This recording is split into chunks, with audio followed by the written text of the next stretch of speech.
รื่องเล่าจากวันสำคัญของพระพุทธศาสนาเขาเนี่ยว่าเขาควรจะทำมันยังพ่องนะครับก็ฟังกันไปเนาะเพื่อเป็นเกร็ดความรู้นะครับบางท่านบางคนก็บอกหูแต่เพียงว่าวันนี้เป็นวันเข้าภาษา ไปเข้าภาษาวันนี้แต่วันนี้แต่ชื่อของวันเป็นอันอย่างนั้นกับบางคนบางท่านบอกหูถ้าหากว่าบัดสนใจใยดีบัดไฟศึกษาบัดท่องบัดถามเปิ้นนี่นะก็อาจจะบอกหูบัดเข้าใจโดยเนาะส่วนท่านผู้ฟังที่เปิ้นสนใจไฟศึกษาชอบฟังชอบอย่างนี้ก็คงจะหูอยู่เนาะนักก็น้อยนะครับก็ถือว่าวันนี้เป็นหนึ่งในวันสำคัญทางพระพุทธศาสนาของเรานะครับตามปกติวันสำคัญทางพุทธศาสนาที่จัดกันเป็นแบบเป็นแผนเป็นการเป็นงานก็มีอยู่3วันเนาะนั่นก็คือวันมาฆบูชาวันเพ็ญเดือน3เดือน3บ้านเปิ้นนะถ้าบ้านเฮาก็เดือน5กะเดือน3นี่เป็นเดือน5บ้านเฮาวันเพ็ญเดือน3วันเดือน5เปงนะครับแถมวันต่อมาวันที่2ของปีก็คือวันวิสาขบูชาซึ่งก็ตรงเดือน8เปงบ้านเฮาเดือน6เปงบ้านเปิ้นเนาะคำว่าบ้านเปิ้นในที่นี้หมายถึงภาคเหนือตอนล่างเนาะภาคเหนือตอนกลางนี่ก็ได้อย่าเป็นยี่อยู่เป็นเดือน6อยู่เนาะถ้าบ้านเฮาก็เดือน8นอกจากนั้นก็แม่นหมดเดือน6เดือนบ้านเฮาที่จะเป็นเดือน8ก็มีขึ้นมาทางเหนือไปกะแม่ห้องสอนเนาะ ตากนี่ก็ได้จะมีเป็นเดือน6อยู่นะต่างตากต่างอย่างนี้นะเนาะก็บ่ฮู้นะเฮาบ่ได้ไปอยู่ตัวแต่ที่แน่ๆเชียงใหม่ลำพูนแม่ห้องสอนพะเยาเชียงรายเดือน6ก็คือเดือน8บ้านเฮาเนาะอย่างวันนี้เป็นวันเดือน10เปงเนี่ยวันอาสาฬหบูชาเดือน10เปงก็คือเดือน8ขึ้น15ค่ำนะครับนี่คือ3วันหลักๆที่เฮามักจะทำอย่างกันเป็นกิจลักษณะเป็นร่ำเป็นสันแต่วันสำคัญแท้ๆนะก็มีแถมวันหนึ่งนะครับต่อจากวันวิสาขบูชานะครับนั่นก็คือวันอัฐมีบูชาวันวันอัฐมีบูชานี่เป็นวันถวายพระเพลิงนะครับถวายพระเพลิงพระบรมศพขององค์สมเด็จสัมมาสัมพุทธเจ้าเฮานะครับอันนี้ก็เป็นวันสำคัญแต่วันหนึ่งแต่เฮาบ่ค่อยจะปฏิบัติกันเท่าใดนะครับเราบ่ค่อยจะทำอย่างกันเนาะก็มีเป็นบางที่บางแห่งนะครับที่เป็นธรรมอยู่เนาะอันนี้คือวันสำคัญในทางพุทธศาสนาของเรานะครับมีอยู่ถึงหมดรวมแล้วก็4วันเนาะ4วันก็คือวันมาฆบูชาวิสาขบูชาอัฐมีบูชาแล้วก็วันเนี้ยวันอาสาฬหบูชานะครับ เป็นวันที่พระองค์สมเด็จพระสัมมาสัมพุทธเจ้าทรงแสดงพระธรรมเทศนากันแรกชื่อว่าธรรมจักรกัปปวัตนสูตรโปรดให้คนไม่ใช่นักใจหลายเนอะ พระพุทธเจ้าเทศธรรมกันแรกนี่นะคนฟังมี5 คนตัว 5 คนที่ว่านี่ก็คือพระปัญจวัคคีย์หรือพระ5 รูปดาบทวัดเนาะมันยังไม่ได้บวชเป็นพระเป็นเจ้าได้หรอเป็นขโยมพระพุทธเป็นขโยมเจ้าชายสิทธัตถะตอนที่ทรงออกผนวดทรงบำเพ็ญทุกขกิริยาอย่างในช่วงนั้นนะครับก็มีดาบท5 คนพราหมณ์5 คนเนี่ยมาเป็นลูกศิษย์คอยบำรุงคอยทนุบำรุงคอยดูแลช่วยเหลือนะครับ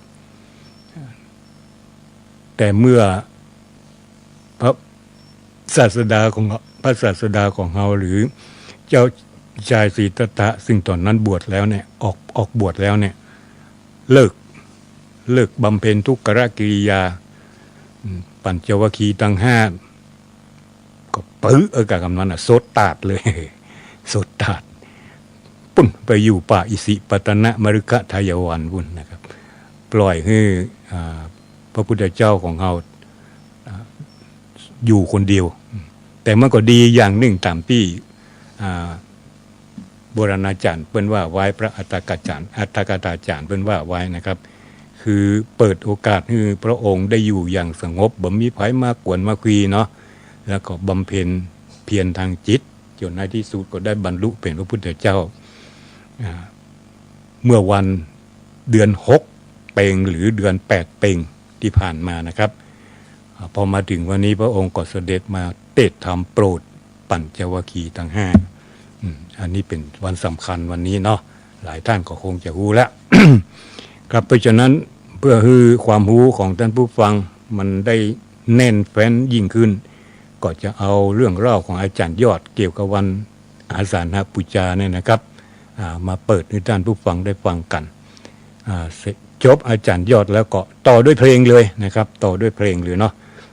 จะเป็นเพลงลูกทุ่งเหมือนเดิมอยู่นะครับเพราะว่าวันนี้ยังเป็นวันพัดอยู่เนาะ เป็นวันพัด ก็จะได้ฟังเพลงลูกทุ่งเก่าๆนะครับเป็นเพลงอะไรอย่างพ่อผมกับโบโหเนอะเพลงชุดนี้นี่ผมดูเหมือนจะบ่เคยเปิดสักกำด้วยนะก็ว่าจะได้เนี่ย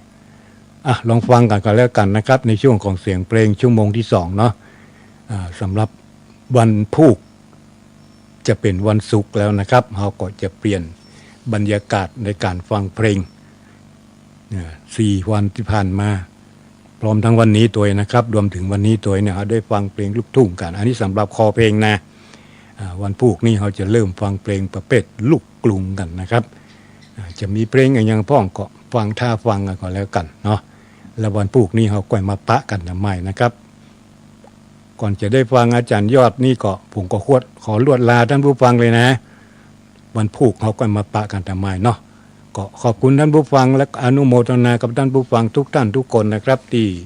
ได้ไปปฏิบัติหน้าที่ของท่านในฐานะที่เป็นพุทธศาสนิกชน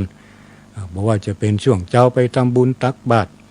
จะทำบุญตักบาตรที่วัดที่ว่าเฮาก็ตามจะทำบุญตักบาตรกับพระสงฆ์องค์เนนที่เปิ้นออกบิณฑบาตตามถนนโนนตั้งตามตรอกตามซอกตามซอยเราก็มีโอกาสได้ทำบุญตักบาตรหนึ่งในวันสำคัญวันนี้ก็ขออนุโมทนากับทุกท่านทุกคนตัวนะครับขอให้บุญกุศลได้กำจูดหนุนให้เจริญก้าวหน้ายิ่งขึ้นไปเนาะสำหรับคืนนี้ผมเอาลาไว้ช่วงนี้นะครับลาบัดเดียวเนี้ยจบฟังเพลงฟังอาจารย์ยอดไปจนถึงช่วงของเสียงเพลงหรือเนาะจบเพลงแล้วผมก็ขอนำรายการลาท่านผู้ฟังไปนะครับขอท่านผู้ฟังทุกท่านอยู่ดีมีสุขโชคดีมีใจเหมือนกันทุกท่านทุกคนเนอราตรีสวัสดิ์สำหรับคืนนี้เพียงตัวอีนะครับ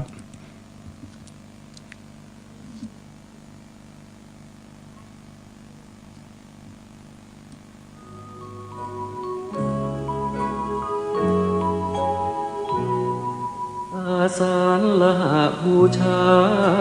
เวียนมาถึงเป็นวันซึ่งพระพุทธองค์ทรงโปรดปฐมเทศธรรมจักรหักสังโยชน์ปัญจวัคคีย์ได้ประโยชน์อย่างมั่นคงอัญญาโกณฑัญญะเป็นโสดาอีก4 องค์นั้นนาก็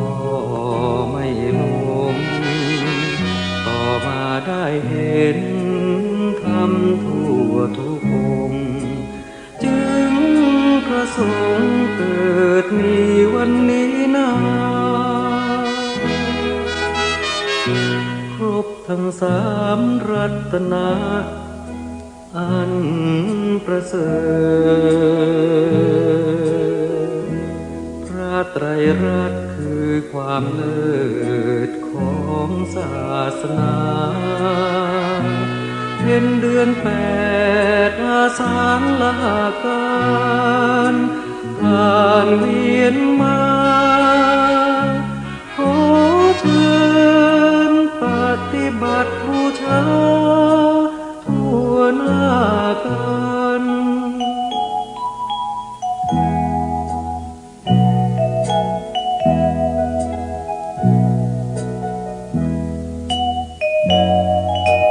อั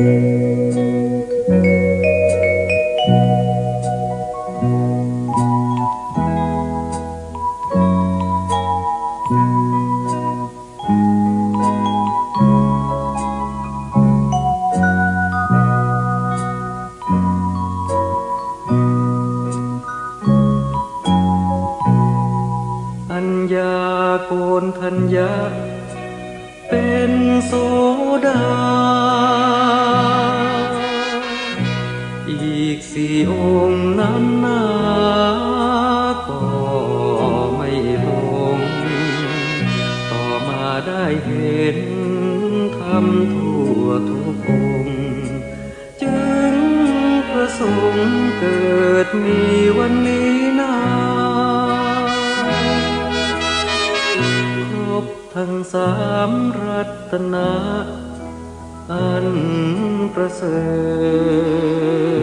ฐพระไตรรัตน์คือความเลิศของศาสนาเป็นเดือนแปดอาสาฬหาการผ่านเวียนมาขอเชิญปฏิบัติบูชาทั่วหน้ากัน